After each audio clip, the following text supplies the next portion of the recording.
Welcome back to Monster Transmission. I'm John. I'm here with our lead builder from Monster, Nate. Anything else that you want to touch on with the 65s? What do you like most about them? Say one things I do like most about them is like how they go together with the forward drums. Sleek design, they drop right in, you know, it's easy build. As a builder, it's a little easier, huh? This is our bread and butter units.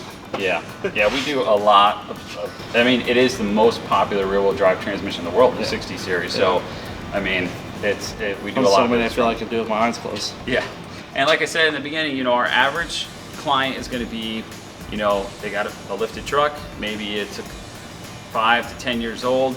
All of a sudden you put big tires on it and you start towing a boat, and you know, it may not keep up on your maintenance. Next thing you know, you're burning up that transmission. That plays a big part of the transmission's lifespan for a stock vehicle. As soon as you put a lift kit on, anything over really, what, 6-inch lift kits, 30-inch tires. If you don't compensate the rear axle with that for your gearing, it can put a lot more stress on the transmission than what it's used to.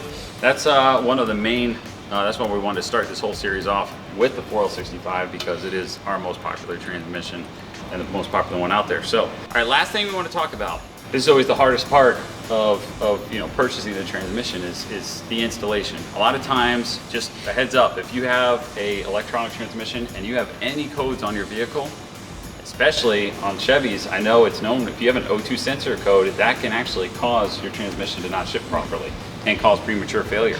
The smallest codes, you want to make sure you check those first. That could have been the cause of the failure in the first place. But the last thing you want to do is install a brand new Monster transmission into a vehicle that's throwing code still. You know, you definitely want to identify what those are and fix that right away. So what other installation or things that people should look for when they're swapping out the transmission? Put a new torque converter in. That is the #1 issue we get, is that people will stack the pump, which stacking the pump meaning that when you go to install the converter, you want to hear 3 clicks, because a lot of times they'll put the converter in and it's not sitting properly where the pump gear rides right here.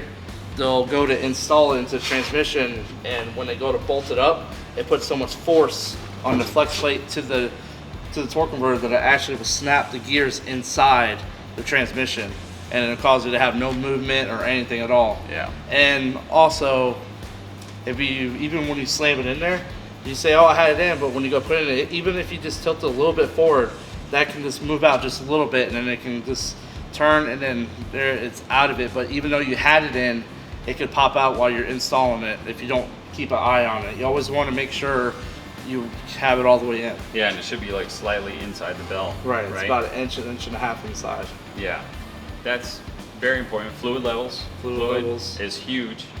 You know, unfortunately, we do, you know, have issues when we do have them. A lot of it has to do with fluid. You know, how many quarts are you supposed to put in the converter? 1 to 2 quarts in the converter, depending on what stall size you have.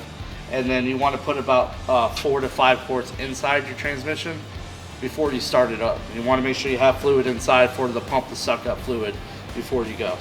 Other things to consider too, like this one has a deeper aluminum pan, right? Right. So stock depth. If you have a deeper aluminum pan, filters can play a role, right? It's got to sit properly in the pan in order to pull the fluid up. So there's a lot of different variables. If you start customizing and adding, you know, all these little features, which are great. Deeper pans makes it cooler.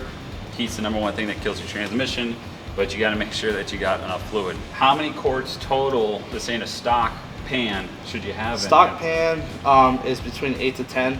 And then if you got a bigger cooler, deeper pan, then you're looking more on the 12 to 14 quarts. So 8 to 10 plus the 2 that's in the converter. So you're looking at 10 to 12 total quarts when you're all said and done. And bottom line, your dipstick is going to be the law, right? Yeah. You want to make sure that, you know, you constantly are checking it too. Drive it for a little bit, keep checking the dipstick, make sure the fluid didn't go down, make sure you don't have any leaks, make sure there's no, you know, seals or anything. Because one thing that every transmission, it has to be completely drained before we ship it out. There's going to be some residual fluid in there. It's tested on our dyno, full of fluid. They do drop the pan, drain it completely out. Check the pan bolts, check for, you know, you just want to make sure everything's nice and tight and secure, and then go through that process. So make sure you don't have any leaks, make sure you got enough fluid, make sure you don't stack the pump. And what happens, what's the symptoms when they do stack the pump? What's typically found? No movement. You have zero movement, forward, reverse, and then typically if it's at a shop, You do a line pressure test and you'll have Yep. zero pressure on it. Those are just some little tidbits we want to leave you with to prevent future headaches. You know, it is a significant purchase. We put a lot of love and care into these. The last thing we want to do is send these out to have to come back to fix it because of a stacked pump or anything like that.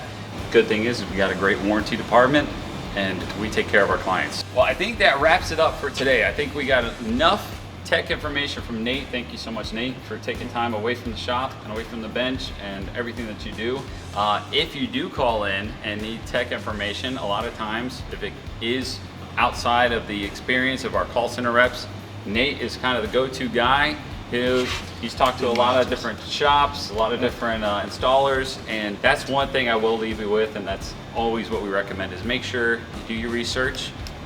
We're all about, and we warranty no matter who installs it, whether you do this in the backyard under a shady tree or you're going to GM themselves at the dealership to have it installed, doesn't matter. Make sure you do your research, make sure you follow those steps, and make sure that the person that you're trusting with this install is a experienced transmission installer. All right, once again, thank you so much, Nate, for taking time with us today. A lot of good information on 4L65. We will put links below at all the different videos that we've referenced.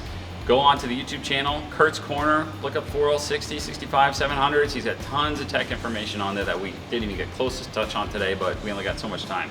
Thank you so much, Nate. We'll see you next time. Monster Transmission Showcase is brought to you by Burn Rubber Brewing, the official fluid for Monster Transmission. Now included with every transmission order. The best tasting fluid on the market, not for human consumption.